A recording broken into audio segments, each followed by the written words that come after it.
well, ahead of the game against Ipswich. You've obviously analysed what happened the other night. Was it a case of, unfortunately, your players probably not doing themselves justice? Yeah, I think we were flat. I think that's a fair assumption. Then when you couple in with the fact the opposition manager saying it's their best 45 minutes of the season and we're already playing the league leaders, that gap that might have been there prior to kick off gets bigger, which makes it a tough evening. Don't get me wrong, the last 20 minutes we might have nicked something, but I don't think it had been deserved. And it was a tough evening. But, you know, are they expected? Well, we hope they never happen. But, you know, we've got to make sure that we're not trying to sprint before we can even run, never mind walk. So, well, I think we've played 5 of the top 10. We've had a fairly tough start, and we're doing okay. Now, I'm not happy with okay. None of the players are happy with okay. But we've got to accept that sometimes if we don't perform to our levels, then it might be a tough evening. And Tuesday was one of them against a good team, probably the best team we've played, to be honest. Would you say, I know you haven't reached that 10-game marker, quite a lot of managers do see a 10-game marker for a barometer, but would you say that in the last few weeks and the last few games that you are possibly seeing a level that you're going to be playing at more or less week in, week out now? Yeah, I think, you know, we the first couple of games, like I said, you know, I think my naivety, let's be honest, was a big contributor to our downfall. But then after that, I think the lads have took on board exactly what we've said, and they've done fine. Like I said, we've had 1 or 2 tough games, but they're sort of par for the course. Not that we want them. You know, we want to keep improving and keep getting better, and we have done, you know, over the 7-8 games. And if that continues at the pace it's been continuing at, then we're not going to have any issues. In fact, we won't, you know, we'll have more than no issues kind of thing. So we've got to make sure that we keep going and keep improving and keep learning. And if we do that, then and play well and be consistently good. And if we do that, then we've got a chance of having a good season. When any team suffers that loss, they always want to get out quick as possible. And that is the case at the moment. You're right into a hell of a lot of games. And, you know, it is that opportunity. There's always that next opportunity that comes against Ipswich. Yeah. Well, you can't ask for a much more tastier game than Ipswich away. They're always good games, you know. I can remember playing there as a player. They're good, they're competitive.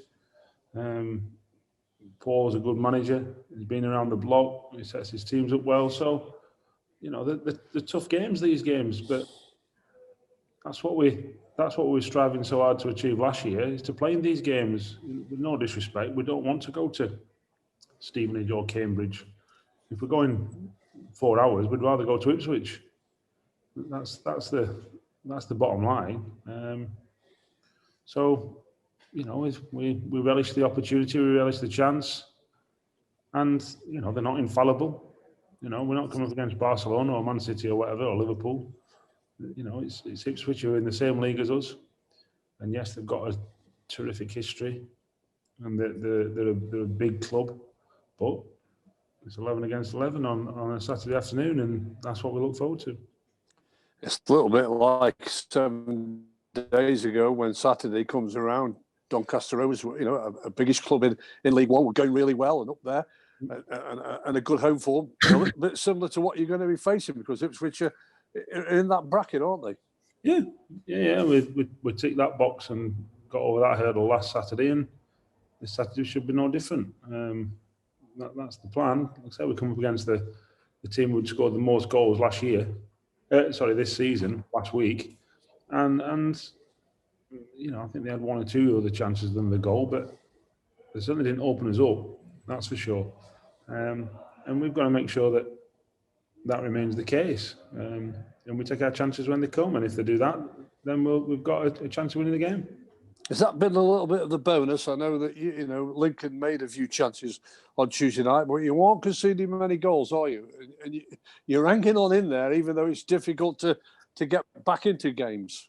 Yeah, I think that was a big area, or the biggest area. I'm not saying it was catastrophic, because you don't get promoted if you've got a catastrophic defensive record. There was an area to improve, and the lads have certainly done that. I'm not sure how many goals we've conceded, but it's not that many, or certainly compared to previous seasons in a division lower. So we know we're doing all right on that score, but we can't get carried away. We've got to make sure we win games, and that means scoring goals as well as stopping them. So, I think all round we've got to improve our levels slightly. But I know the boys have been improving, and they've been working hard when we've had the opportunity to get them on the training pitch, and that's the case. If that remains the case, then we'll continue to win games of football. That's my follow-up question next about the training pitch and the lads working hard. It's 3 games a week. Is that, I know it's not an excuse, but is it a little bit of a hindrance for a club like Crewe who does work a lot on the training ground that you're not being able to put proper training sessions in with, it's all football matches and the results business that you're in? Yeah, it's difficult. It's difficult, but then we get paid to play football. The only person who's happy with it is the groundsman. It's never looked as good coming to November.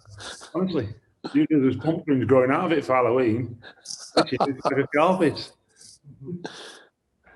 Yeah, but you're right. You can't do anything about that. The fixtures are there for you, and your treatment room has come clean though. I was speaking to Liam on Tuesday night ahead of the game, and he was saying it's been a hard slog for them in there, but that treatment room, because Donovan Daniels got himself in the squad in midweek, so that is a good feeling for you now. Fingers crossed and touch wood, you can have a bit of a clear run.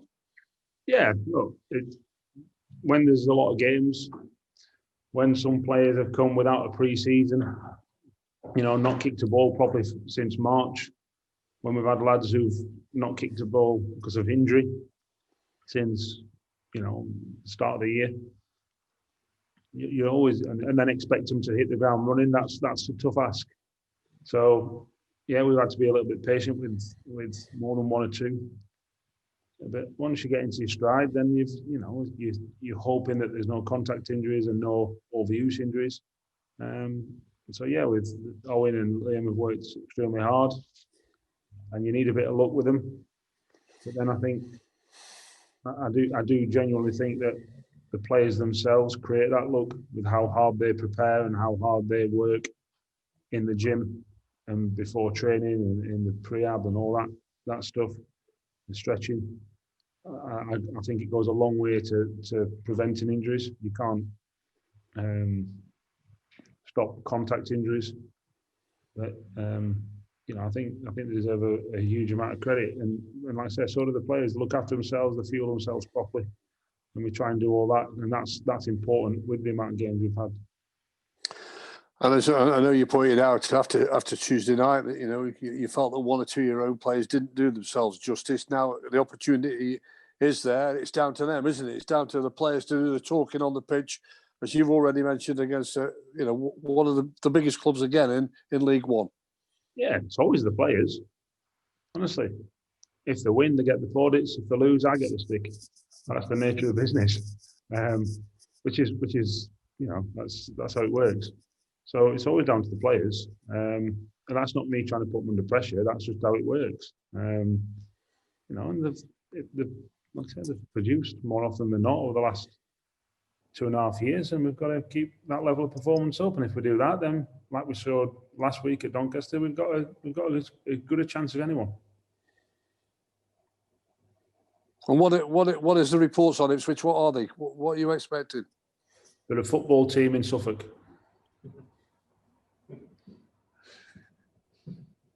He's frozen now. He's just pulled the plug out of the router. What are you expecting from them? What does he play, Paul Lambert? He's a 4-3-3 man. He's a footballing team.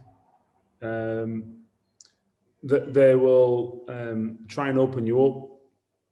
They've obviously got Ollie Hawkins at 6'5" up top, so they can be a bit more direct. If they need to be, they've got 2 good wide forwards.